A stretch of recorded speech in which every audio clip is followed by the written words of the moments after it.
Oke, assalamualaikum warahmatullahi wabarakatuh.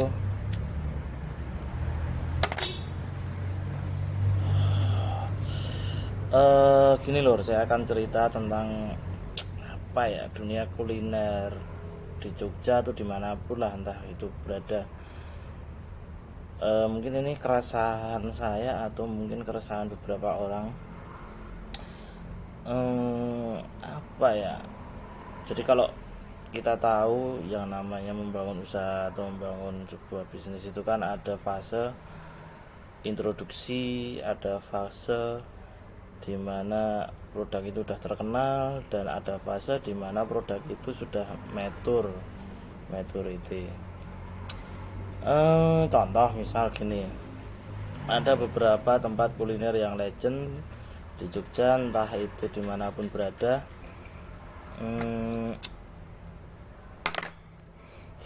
Itu udah sangat terkenal, dan terkenalnya itu benar-benar terkenal dan benar-benar warm, benar-benar apa ya, dari mulut ke mulut, nggak setting-setting, nggak settingan, orisinil, nggak fake, jadi benar-benar otentik.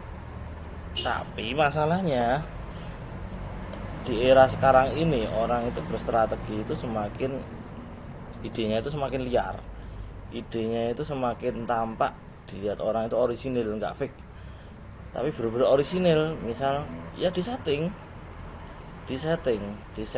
seolah-olah itu merayat, disetting seolah-olah itu sudah terkenal dari dulu atau legend. Salah? Ya enggak salah. Cuman saya ingin menyampaikan keresahan aja.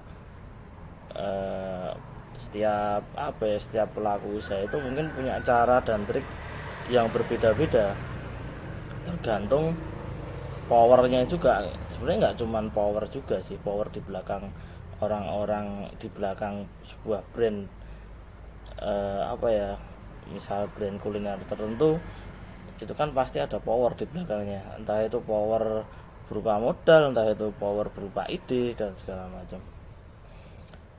Saya kok agak ngelus dodo ya, karena sekarang orang itu udah nggak, ya pelaku kuliner lah itu tuh sudah nggak memperhatikan produk.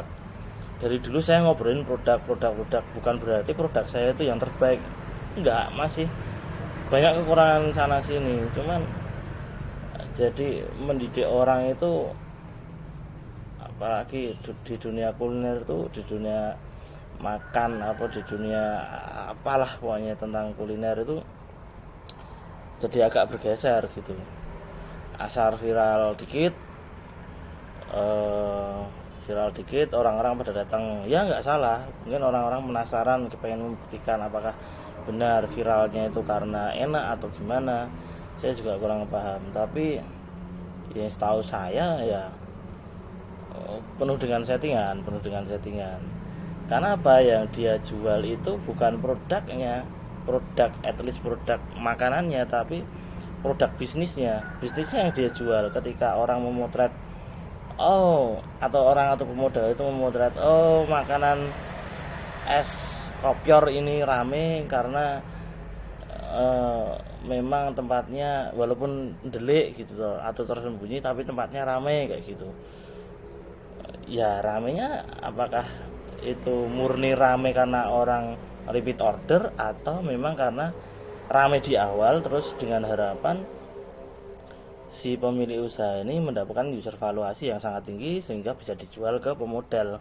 Saya juga kurang tahu, tapi yang sudah terjadi ya gitu-gitu aja. Gimana caranya mendapatkan user valuasi yang baik, yang bagus, sehingga pemodal-pemodal itu melirik, tertarik ini. Bisa perhitungan, wah, kalau pengunjungnya segini banyak, saya modalin di sana, kayaknya untungnya gede nih. Padahal si pemilik usaha ini belum tentu dia itu akan melanjutkan usaha brand itu tuh jangka panjang, belum tentu. Bisa jadi memang disetting hanya untuk beberapa tahun saja, dan habis itu trennya turun atau shifting ke yang lain kayak gitu. Eh, Kalau saya pribadi mungkin agak lain ya, mungkin agak lain dengan teori-teori yang modern, teori-teori yang Sekarang shiftingnya mudah cepat, shiftingnya bergantinya mudah cepat, perilaku konsumennya cepat dan segala macam. Tapi kalau saya tetap kok meyakini, walaupun nggak by data, tapi saya merasakan, mungkin observasi aja, mungkin sebagian milenial pun sudah jengah dengan produk-produk seperti itu. Bukan produk modern ya, saya nggak mengatakan produk-produk modern, tapi produk-produk yang di setting itu seolah-olah itu viral, terus habis itu seolah-olah itu enak, dan ya kayak gitu. Orang-orang hanya datang pengen mengobati rasa penasaran aja, habis itu ya back to original, makan di tempat-tempat yang benar-benar legend, makan di tempat-tempat yang benar-benar enak kayak gitu. Jadi agak miris saya sebenarnya ketika orang dengar oh ini viral terus datang, ya nggak salah, cuman gimana ya, kalau saya sebagai investor ya nggak tahu, terus saya modalin usaha itu hanya berdasarkan jualan viral, ya saya akan sangat kecewa. Tapi nggak tahu kalau perhitungannya gimana, saya juga nggak tahu, nggak paham. Mungkin ada yang bisa menjelaskan, atau mungkin ada yang mau menyentil saya, silahkan. Tapi itu yang saya amati, kok gini ya sekarang ya, usaha kuliner ya kok sangat miris sekali gitu. nggak bukan nggak fair ya, tapi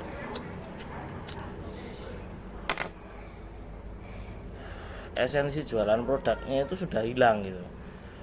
Jadi misal kalau zaman dulu, kuliner zaman dulu itu mungkin oh positioningnya jelas, pengen makan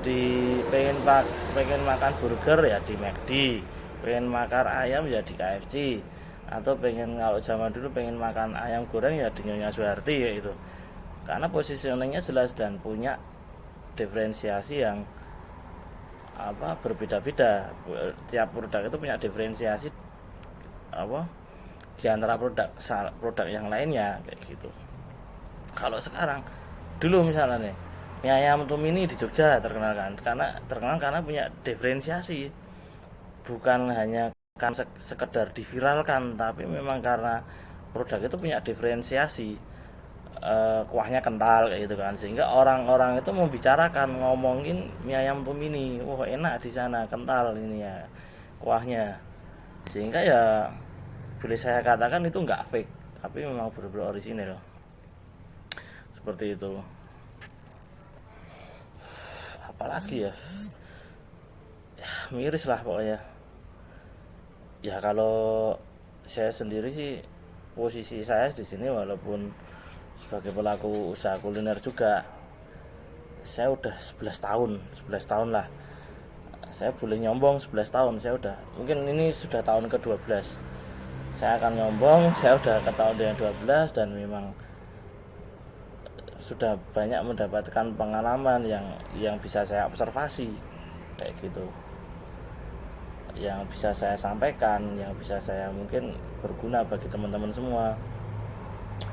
Yaitu perkembangan bisnis kuliner sekarang tuh.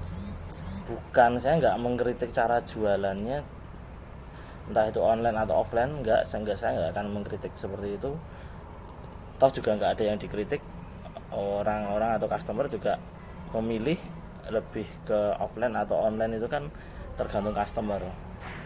Tapi yang saya resahkan itu, sebenarnya nggak ada tendensinya dengan warung kuliner saya yang ada di barat, itu nggak ada tendensinya, wong juga nggak head to head, nggak ada head to head, cuman miris aja gitu, miris aja.